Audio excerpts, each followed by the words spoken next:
Joel Osteen stood at the center of Lakewood Church, the world-famous megachurch that seated tens of thousands under its bright dome. The Sunday service was supposed to be one of celebration, a time of inspiration and faith. The crowd was already buzzing, the choir's voices echoing through the hall like thunder. Joel, in his usual calm and polished demeanor, smiled as he prepared to walk onto the stage. But what he didn't know was that this service would turn into the most controversial moment of his career, and the man responsible was Senator John Kennedy of Louisiana. Kennedy had always been a man of strong convictions. Though he wasn't known for attending flashy church events, he had flown into Houston that morning after a long week in Washington. He had been invited by a group of Christian veterans to attend the service at Lakewood, hoping to discuss faith-based programs for struggling military families. Kennedy, despite his rough-around-the-edges humor and unapologetically blunt speech, carried his faith quietly.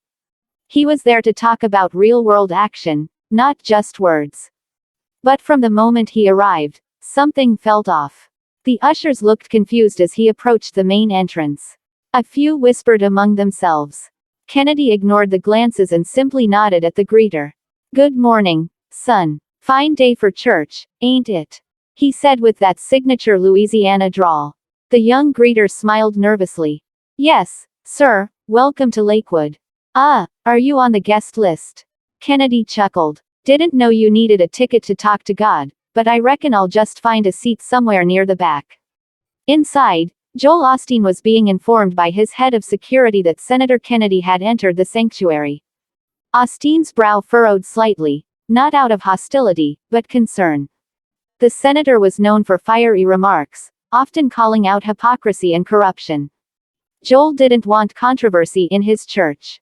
His empire had been built on positivity, not confrontation. "Keep an eye on him," Osteen whispered to his chief of staff. "We don't want any disruptions today." The choir finished their last song, and Joel stepped up to the podium, smiling that camera-ready smile. "This is a day of victory," he declared. "You may have been through struggles, but remember, God is preparing you for something greater." The crowd erupted in applause. Cameras rolled, the broadcast went live to millions around the world. Kennedy sat quietly, hands clasped, his expression unreadable. He'd heard the words before, uplifting, yes, but somehow hollow. He'd come here hoping to see faith put into action, not wrapped in designer suits and rehearsed smiles. As the sermon went on, Kennedy noticed something that gnawed at him. Cameras swept over the crowd, focusing only on the best-dressed attendees, ignoring the older veterans and single mothers sitting off to the side. Every word Joel spoke seemed to orbit around favor, success, and abundance, yet the people who needed hope most sat unnoticed. When the offering plates came around, Kennedy's frown deepened. The usher announced that the church was accepting special seed donations for a new leadership center. Kennedy watched as people gave money they clearly couldn't spare. His jaw tightened. Then, during the Q&A session for special guests, one of the veterans with Kennedy raised his hand and asked a simple question. "Pastor Osteen, does your ministry have any direct support programs for homeless vets or struggling families?" Joel smiled graciously. "We partner with many wonderful organizations that do great work across the country. God's blessings come in many forms, sometimes financial, sometimes spiritual." Kennedy couldn't help himself. He stood up slowly, the crowd turning toward him. His voice carried across the hall, calm but sharp. "Pastor, with all due respect, that sounds like a fancy way of saying no. You've got the biggest church in America, millions of dollars flowing in every month, and you can't name one local program that feeds a hungry vet." The room went silent. Joel blinked, caught off guard. "Senator Kennedy," he said, forcing a polite smile. "We appreciate your passion, but let's not turn this into politics." Kennedy's eyes narrowed. "Politics? Son, I'm talking about compassion. Jesus didn't charge admission at the Sermon on the Mount. He fed people before preaching to them.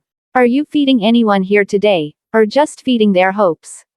A collective gasp swept through the audience. Security shifted uneasily. Cameras began to zoom in.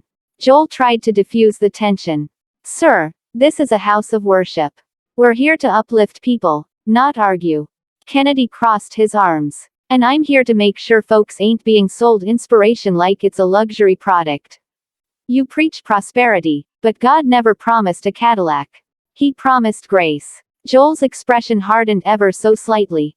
Sir, I think it's best if you leave. The crowd murmured. The security team approached carefully, but Kennedy didn't move. He simply shook his head. I'll leave when I've said what I came to say. He turned toward the crowd. I know some of y'all came here looking for hope, maybe even a miracle. But I promise you this, God doesn't live in fancy buildings or bank accounts. He's right there in your struggle, your kitchen table prayers, your quiet tears. Don't let anyone tell you you've got to buy your blessing. That was enough for security. They surrounded him. Joel looked down, trying to maintain control of the moment. Please escort Senator Kennedy out peacefully, he said softly into the mic. But as the guards took Kennedy by the arms, something unexpected happened. A man from the back row stood up. Then another. And another. Dozens of veterans, single mothers, and older men began standing in silent protest. Let him speak. One woman shouted. The chant caught fire. Let him speak. Let him speak. Joel froze. He had never lost control of his stage before. The cameras were still rolling. The PR disaster was unfolding live. Kennedy raised his hand, signaling for quiet. The crowd hushed, almost reverent. I didn't come here to cause trouble, he said, his voice low but steady. I came here because I thought this was the place where faith meets action. Where words become deeds. But maybe the good Lord brought me here for another reason, to remind us what real faith looks like. He turned toward Joel. Pastor, faith ain't about avoiding problems. It's about facing them head on. So if this church truly wants to be a beacon of hope, open your doors to the broken, not just the well-dressed. For a long, tense moment, Joel said nothing. The lights burned hot, the silence electric. Finally, Joel took a deep breath and stepped forward. Senator, he said quietly, you're right. The crowd gasped again. Kennedy blinked, surprised. Joel continued, we have done a lot of good in this world, but maybe we've also gotten too comfortable. Too polished. Maybe God's trying to remind us that his house is for everyone. He turned toward the congregation. Starting today, we're opening new outreach programs. For veterans, for the homeless, for families who can't afford groceries. And it's not just about writing checks. We're going to serve. The applause was deafening. Kennedy stood still, watching Joel carefully. For once, it didn't look like a rehearsed moment, it looked real. After the service, Joel approached Kennedy privately in the hallway. You embarrassed me, Joel said, half smiling. Kennedy chuckled. Wasn't my intention, preacher. Just thought maybe you needed someone to light a fire under your faith. Joel nodded. Maybe I did. You reminded me why I started this in the first place. Over the next few months, Lakewood Church made headlines again, but this time for different reasons. Volunteers hit the streets of Houston, setting up food drives, free counseling centers, and a shelter program for homeless veterans. Joel himself was photographed serving meals, his sleeves rolled up, no cameras staged. Reporters asked him about the incident that started it all. He simply said, sometimes God sends the right person at the wrong time to get you back on track. Senator Kennedy was that person. Kennedy, for his part, brushed off the attention. When asked about the confrontation, he smiled. I don't care about who got embarrassed. I care about what got fixed. If a preacher listens, that's a victory. Months later, Joel invited Kennedy back, not as a critic, but as a guest speaker. The crowd erupted when Kennedy took the stage. He looked around, amused. Well, I'll be. You folks actually invited me back after I ran my mouth last time. Laughter rippled through the hall. Joel grinned beside him. We believe in second chances here, Senator. Kennedy raised a hand. Good. 'Cause that's the gospel right there. He turned serious. Folks, faith without works is dead. Don't just pray for change, be the change. God gave you two hands for a reason, one to lift yourself, the other to lift somebody else. The audience rose to their feet, applauding. It wasn't just a sermon, it was a movement. When the lights dimmed that night, Joel and Kennedy stood together, looking out at the crowd of believers, skeptics, and seekers. For once, it didn't matter who was the preacher and who was the politician. They were just two men trying, in their own flawed ways, to make faith mean something again. And in that moment, the line between pulpit and politics blurred, not with division, but with purpose. The clip of their handshake went viral, spreading across social media with the caption, "When conviction meets compassion, faith becomes real." And for many watching at home, it wasn't just a story about Joel Osteen and John Kennedy.